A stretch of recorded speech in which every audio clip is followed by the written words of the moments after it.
제목은 돌아가자의 반복은 제자리일 뿐입니다.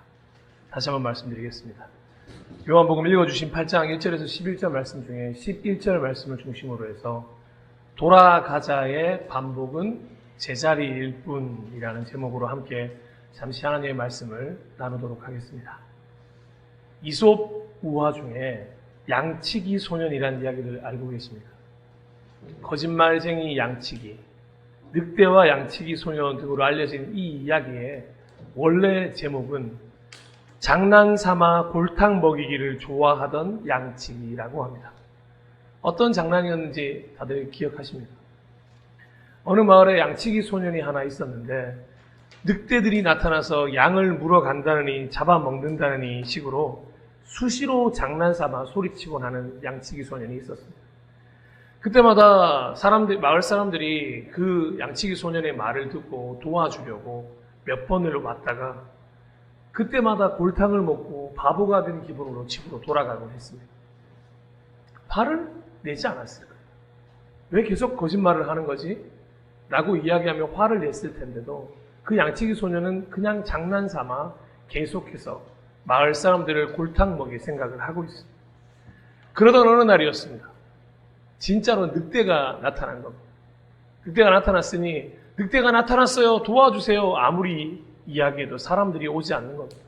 사람들에게 더 가까이 다가가서 왜 안 도와주세요? 진짜 늑대가 나타났어요. 사람들은 이번에도 너 거짓말하는 거잖아. 나 절대로 널 도와주지 않겠어. 그리고 만약에 늑대가 나타났다고 하더라도 다 네 업보야 라고 하면서 도와주지 않았다고 합니다. 어떻게 됐을까요? 이 양치기는 모든 양을 다 잃어버리고 늑대에게 다 물려 죽고 그래서 빈털터리가 되었다고 합니다. 이 이야기를 통해서 많은 교훈을 얻을 수 있지만 오늘 저는 반복에 대한 교훈을 한번 나누어 볼까 합니다. 양치기 소년이 한 번만, 아니 최소 2번까지만 그랬다면 어땠을까요? 100번 양보해서 2번까지는 양보해 줄 수 있을 것 같습니다. 그런데 장난이 3번 그 이상이 반복되면 더 이상 신뢰를 얻지 못하는 것입니다. 사람들이 양치기 소년의 반복적인 장난에 더 이상 동조할 마음이 없는 것입니다. 1번, 2번 속지 3번은 속지 않는다는 우리 말도 있지 않습니까? 그래서 결국 진짜 늑대가 나타나도 아무도 도와주지 않았고 아무도 찾아와 주지도 않았던 것입니다. 바로 반복되었던 거짓말과 장난 때문이었습니다. 저희는 6월 한 달 동안 시리즈 설교로 호세아 6장 1절을 중심으로 하여 여호와께 돌아가자, 리턴에 대해서 함께 묵상해 보고 있는 중입니다. 오늘 그 시리즈 설교의 마지막 순간인데요. 실로 우리는 하나님께 돌아가야 합니다. 다시 하나님으로부터 시작해야 하고 다시 하나님 안에 거해야 합니다.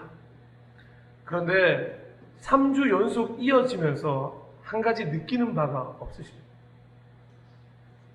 저는 3주 연속 돌아가자에 대해서 하나님의 말씀을 나누었습니다. 그런데 만약 이 돌아가자가 계속해서 우리의 삶 속에서 반복이 된다면 어떨까요? 매주 하나님을 떠나고 매주 하나님께 돌아옴의 반복은 혹시 아닐까요? 주일 오전 다시 교회를 왔을 때는 돌아온 것이라 생각하고 교회 문을 나설 때는 떠나는 것이라고 생각하는 것은 아닐까요? 하나님은 기다려주신다고 했으니 언제라도 돌아가면 되는 거 아니야? 라고 하면서 하나님의 인내와 사랑과 기다림을 혹시 이용하고 있는 것은 아닌지 스스로 잘 살펴보아야 한다는 것입니다. 하나님은 우리를 사랑으로 기다리십니다. 이 사실은 변함이 없습니다. 그런데 혹시라도 우리가 이 전제를 이용해서 돌아감과 떠남을 계속해서 반복하고 있다면 우리는 하나님께 돌아감보다 스스로 돌아봄의 시간을 가져야 할 때가 온 것입니다. 돌아감과 떠남의 반복 속에서 무뎌진 우리의 신앙이 조금 많이 변질되었기 때문입니다. 어떠세요? 감격과 기쁨과 감흥이 여전히 있으십니까? 찬양 한 곡에도 울컥하시고 예배를 드리는 것만으로 행복하십니다. 모든 것이 하나님의 은혜이고 하나님의 사랑이라고 계속해서 느껴지십니다. 더욱 심각한 것은 내가 지금 떠난 상태인지 돌아온 상태인지 가늠할 수도 없고 그 어떤 상태인지 무관심하게 되는 것이 가장 안타까운 일이라고 할 수 있겠습니다. 여러분들께서는 거짓말에 관대하십니다. 저는 저희 아이들에게 다른 것은 몰라도 이 정직만큼은 언제나 좀 호되게 가르치는 편입니다. 거짓말을 하거나 비겁하거나 숨기거나 할 때는 정말 좀 무서운 아빠가 되는 편입니다. 아마 아이들이 그럴 때 제가 참 싫지 않나 싶습니다. 그렇죠? 네. 고맙습니다. 그런데 아이들이 저를 싫어함에도 불구하고 저는 양보할 마음이 없습니다. 왜냐하면 거짓말은 반드시 또 다른 거짓말을 만들어내기 때문입니다. 거짓말은 반복, 특별히 거짓말은 모든 완성된 것을 무너뜨리는 힘을 가지고 있기 때문입니다. 죄로 가는 지름길이고 악을 완성해내는 기초이기 때문입니다. 그래서 정직을 강력하게 요구하는 것입니다. 하나님 앞에서 우리 모두 다 마찬가지입니다. 하나님의 자녀된 여러분, 우리 모두 다 하나님 앞에서 정직해야 합니다. 네, 하나님 돌아가겠습니다. 이 말을 계속 반복하다 보면 결국 이 말은 거짓말이 될 수밖에 없습니다. 사실상 하나님께로 돌아갈 마음이 없기 때문에 계속해서 돌아가겠다는 말만 반복하게 되는 것입니다. 왜 단 한 번의 거짓말 때문에 아담과 하와를 에덴 동산에서 내쫓으셨습니까? 왜 아간의 범죄를 그렇게 잔인하게 처벌하셨습니까? 왜 아나니아와 삽비라 부부를 그렇게 무섭게 벌하셨겠습니까? 모든 사람들 안에는 아담과 하와 같은 마음이 있고 아간이 가진 욕심이 있고 아나니아와 삽비라 부부 같은 마음이 있기 때문에 분명한 기준을 제시하지 않으면 악은 소리 소문 없이 자리를 차지할 것이고 제2, 제3의 아간은 금방 등장하고 아나니아와 삽비라 같은 거짓말의 반복은 교회 안에 가득 차게 될 것입니다. 거짓말로 순간을 모면할 수는 있다. 하지만 인생은 모면할 수는 없다라는 말이 있습니다. 하나님은 이 말을 정확히 알고 계신 분이십니다.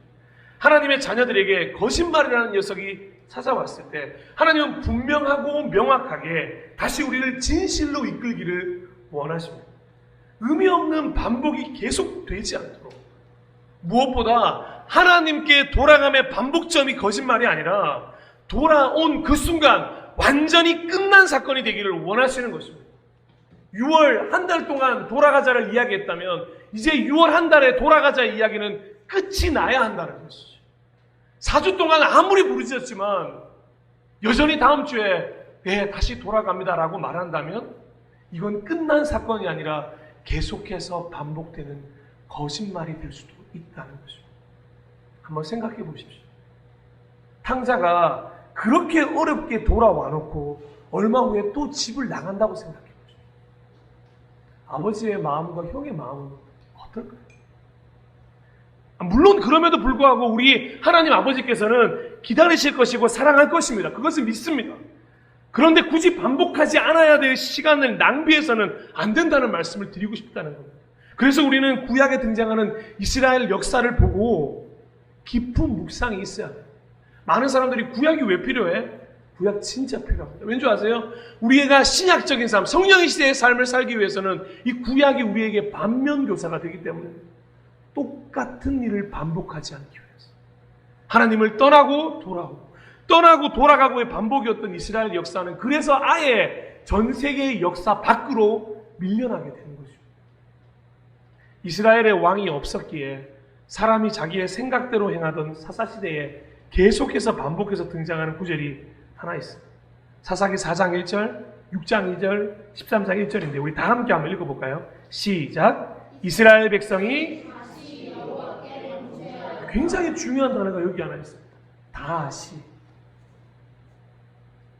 그래서 하나님은 에스겔 전지자를 통해서 이렇게까지 말씀하시는데 한번 들어보시겠습니까? 에스겔서 2장 3절 4절입니다. 그가 나에게 말씀하셨다. 하나님이 에스겔에게 말씀하십니다. 사람아, 내가 너를 이스라엘 자손에게 곧 나에게 반역만 해온 한 반역 민족에게 보낸다.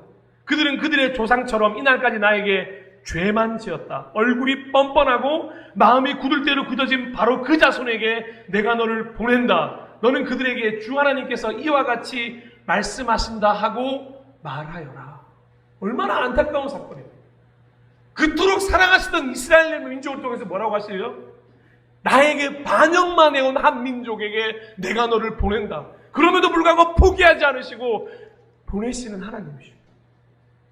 이렇게 아무런 의미 없이 계속 반복되는 현실은 자신들의 얼굴을 뻔뻔하게 만들고 마음을 굳을 대로 굳어지게 만들 수밖에 없습니다. 그러니 돌아감과 떠남의 의미 없는 반복을 멈출 수 있어야 한다는 것입니다.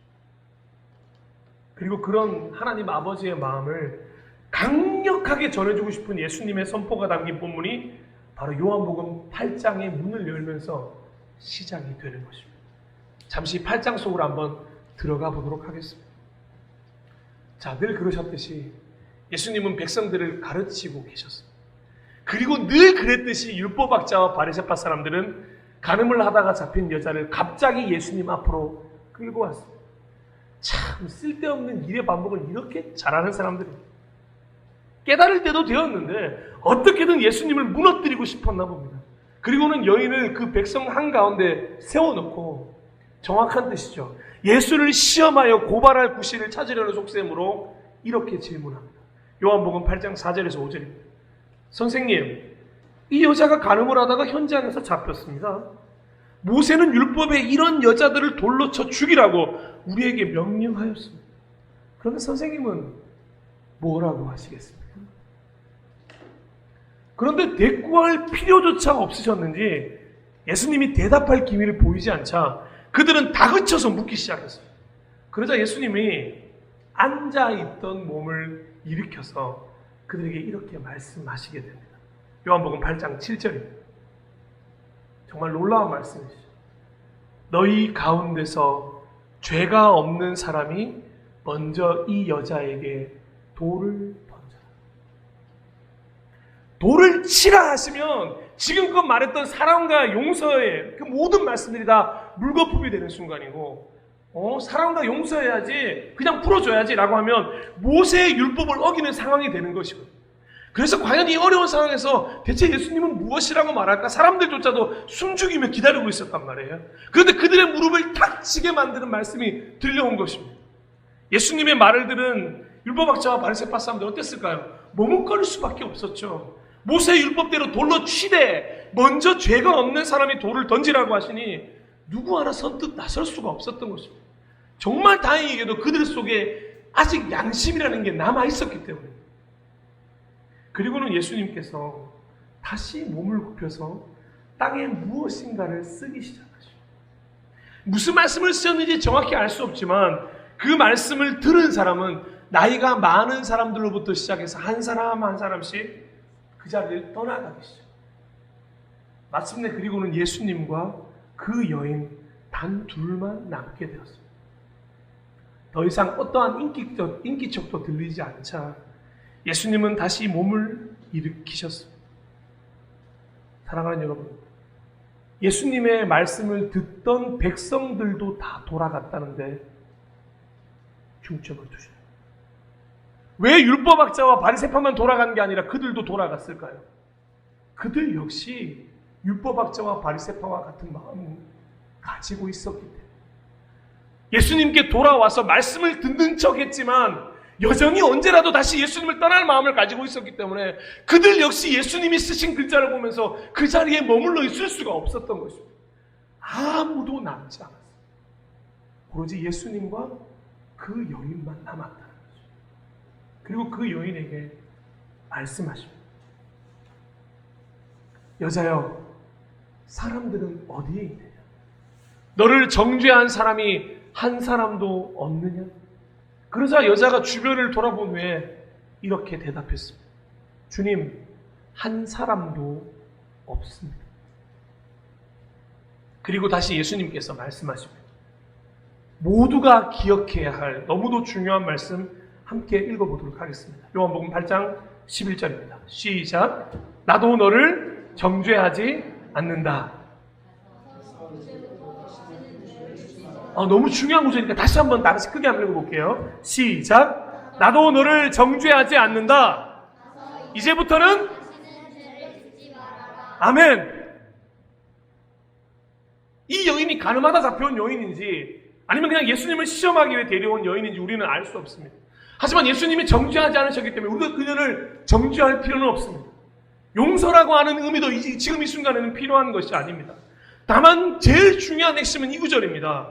가서, 즉 다시 삶의 현장으로 돌아가서 이제부터 다시는 죄를 짓지 말라. 즉 동일한 삶을 반복하지 말고 새로운 삶을 살라고 말씀하시는 것입니다.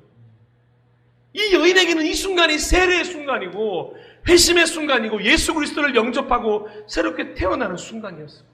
더 이상 똑같은 삶을 살지 말라. 더 이상 반복하지 말라. 그래서 이런 대접 받지 말고 정말 아름다운 인생으로 살아가라. 예수님은 정죄하지 않으시고 오히려 격려하고 계신 것입니다. 사랑하고 존경하고 축복하는 예배자 여러분, 예수님의 이 음성은 지금 이 순간 우리 모두에게도 동일합니다. 더 이상 똑같은 삶을 살지 않아요. 주변에 여전히 산적한 다시 하나님을 떠나 제자리로 돌아가게 만드는 모든 요소들을 쓰레기통에 쳐박아야 할 때입니다. 분명 그것 때문에 다시 하나님을 떠나게 될 것이기 때문에 그것을 버리지 않는다면 다시 나는 제자리로 돌아갈 거야. 자기 스스로가 가장 잘 알고 있어요. 그것이 무엇인지 하나님과 여러분은 분명히 잘 알고 계십니다. 예를 들어 술 때문에 하나님을 떠나는 분들은 돌아감을 이야기하기 전에 술을 끊어야. 나쁜 습관 때문에 하나님을 떠나는 분들은 돌아감을 이야기하기 전에 그 나쁜 습관의 반복을 먼저 끊어내야 한다는 것입니다. 돌아가자라는 말과 동시에 아니 할 수만 있다면 그 결심을 하기 전에 버릴 것은 버리고 끊어낼 것은 끊어내고 의미 없는 반복이 다시 생겨나지 않게 해야 한다는 것입니다. 우리는 모두 이 여인과 같은 사람들입니다. 지금 하나님으로부터 우리는 기회를 부여받았습니다. 다시 새롭게 살 수 있는 문이 활짝 열린 것입니다. 저는 이 여인이 이후로 완전히 다른 삶을 살았을 것이라고 확신합니다. 물론 쉽지 않았을 것입니다. 하지만 쉽지 않았기에 더욱 노력했을 것입니다. 쉬웠다면 오히려 금방 다시 돌아갈 수 있기에 그 어려움을 기쁨으로 감당했을 것입니다. 그리고는 아마 우리가 아는 그 어떤 여인이 되어서 예수님의 사역을 돕고 교회를 세우고 하나님의 나라를 확장해 나가는데 분명히 쓰임받은 여인이 되었을 것입니다. 설교를 마무리하겠습니다. 사랑하고 존경하고 축복하는 예배자 여러분, 우리 어린 서연이부터 우리 맹성 소녀님까지 모두에게 간절히 권면드립니다. 신앙은 똑같은 실수를 반복하지 않을 때 조금씩 성장해 가는 것입니다. 하나님께 돌아간다는 것도 마찬가지입니다. 연약한 존재이기에 하나님 앞에서 또 범죄할 수 있습니다. 떠나갈 수 있습니다. 그리고 그때마다 돌아오시면 됩니다. 그런데 언제든 돌아갈 수 있기에 떠난다는 객기는 신앙에 아무런 도움이 되지 않습니다. 그리고 어느 순간부터 돌아감에 대해서 무덤덤해지고 있다면 지금 우리는 똑같은 실수를 반복하고 있는 것입니다. 멈춰야 할 때가 온 것입니다. 돌아가자의 반복은 그저 제자리일 뿐이라는 것을 꼭 명심하셨으면 좋겠습니다. 말씀이 그 반복의 멈춤을 도와줄 것입니다. 그래서 조금 더 깊은 말씀의 묵상이 필요하다고 계속해서 말씀드리는 것입니다. 성령님께서 그 반복의 멈춤을 도와주실 것입니다. 그래서 우리가 날마다 성령님을 찾는 기도가 더욱더 필요한 것입니다. 내 힘으로 할 수 없다면 그 빈손으로 하나님을 굳게 붙잡고 하나님의 방법으로 해야 할 때입니다. 마지막으로 이 말씀을 함께 나누고 우리 주께 가오니 찬송하며 결단하는 시간을 좀 가지겠습니다. 우리 갈라디아서 5장 1절입니다. 다 함께 읽어보도록 하겠습니다. 시작. 그리스도께서 해방시켜 주셔서 그러므로 굳게 서서 아멘. 다시는 종살이의 멍에를 매지 마십시오. 우리 7월에는 종살이의 멍에가 아니라 자유인의 몸이 되어 더욱더 하나님께 영광 돌리는 우리 모두가 되기를 간절히 소망합니다. 함께 우리 찬양하며 나아가겠습니다.